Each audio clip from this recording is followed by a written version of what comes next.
एक समय की बात है। रामपुर नामक गांव में श्वेता नाम की एक बहुत ही सुंदर लड़की रहती थी।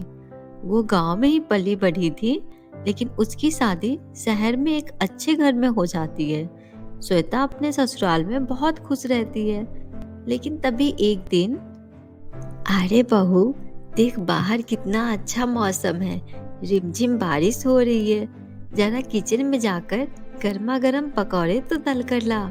तेरे हाथों से बने पकौड़े भी खाकर देखती हूँ। अच्छे तो बनाती है ना? जी माँ जी, मैं अभी बना कर लाती हूँ। इतना कहकर श्वेता किचन में चली जाती है। थोड़ी देर के बाद श्वेता गर्मा गर्म पकौड़े से भरी प्लेट लेकर आती है और सास के सामने रख देती है। श्वेता की सास मालती जैसे ही एक पकौड़े उठाकर खाती है, अरे ये क्या पकौड़े बनाए हैं तूने? इतना ज्यादा तेल! अरे ना समझ, तुझे तो बिल्कुल भी अकल नहीं है।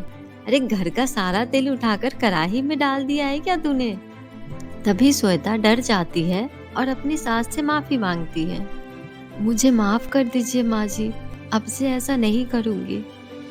अब श्वेता की सास बहुत गुस्से में थी। अरे मैं तो पहले से ही अपने बेटे की शादी गांव की लड़की से करने के खिलाफ थी। पता नहीं कौन सी मनहूस घड़ी थी जो मेरी मति मारी गई थी, और मैं तुझे अपनी बहू बनाकर ले आई, जिसे ढंग से खाना भी बनाना नहीं आता। अब यहाँ खड़ी खड़ी मेरा मुंह क्या देख रही है? ले जा तेरे पकौड़े यहाँ से और खुद ही खा लेना सारा। इतना सुनने के बाद श्वेता पकौड़े का प्लेट उठाकर बिना कुछ बोले चुपचाप वहां से चली जाती है। फिर एक दिन श्वेता घर का काम कर रही होती है। तभी पड़ोस की एक औरत वहां आती है और श्वेता की सास मालती से कहती है, अरे रवि की माँ, आज मेरे पोते का जन्मदिन है।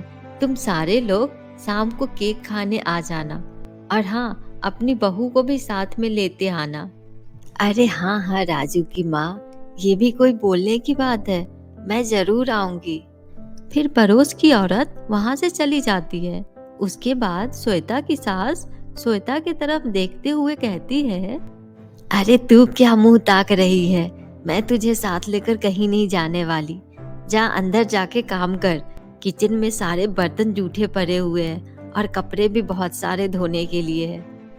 फिर श्वेता बर्तन धोने के लिए किचन में चली जाती है। बर्तन धोने के बाद वो बाथरूम में कपड़े धोने के लिए जाती है और कपड़ों को बाल्टी में डालकर धोने लगती है। तभी उसकी सास वहां आ जाती है और गुस्सा करते हुए कहती है, अरे बेवकूफ लड़की, तुझे किसने कहा था इस तरह से कपड़े धोने के लिए? जब घर में वॉशिंग मशीन पड़ी है तो कपड़े उसी में धोने चाहिए ना।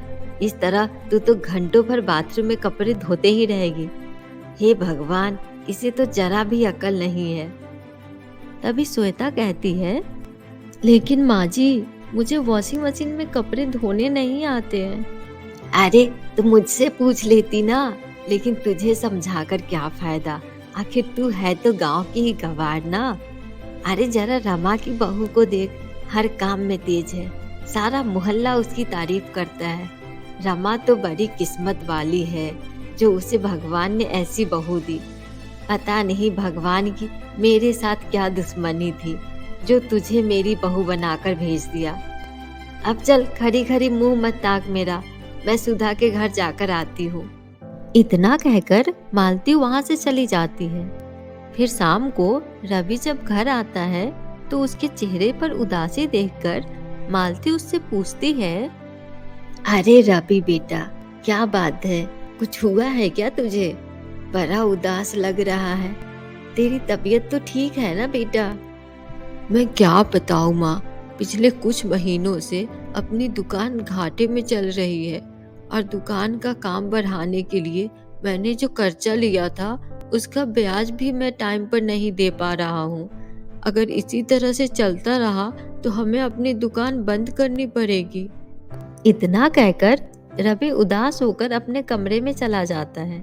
देखते ही देखते रवि की दुकान में इतना ज्यादा नुकसान होता है कि उसे अपनी दुकान बंद करनी पड़ती है और रवि घर पर बैठ जाता है।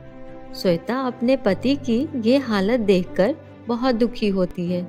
दूसरी तरफ मालती भी बुझी बुझी से रहने लगती है और कर्जे की चिंता में दिन रात परेशान रहती है। फिर एक दिन लाला जी रवि के घर आते हैं। अचानक लाला जी को देखकर मालती चौंक जाती है और लाला जी से कहती है, अरे लाला जी, आप अचानक घर पर क्यों आ गए? हम आपके पैसे बहुत जल्द चुका देंगे। अरे बहन जी, आपसे पैसे मांगने कौन आया है? आपके सारे पैसे तो आपकी बहू ने अपने पिताजी के हाथों भिजवा दिए थे। मालती बहन, एक सच बात कहूँ, बड़ी किस्मत वाले हो आप जो इतनी अच्छी बहू आपको मिली है। मैं तो आपको अपनी बेटी की शादी का निमंत्रण देने आया हूँ। ये लीजिए शादी का कार्ड और सब परिवार मेरी बेटी की शादी में जरूर आइएगा। फिर लाला जी मालती को अपनी बेटी की शादी का कार्ड देते हैं। अच्छा बहन जी, मैं अब चलता हूँ, मुझे और भी जगह कार्ड बांटने जाना है।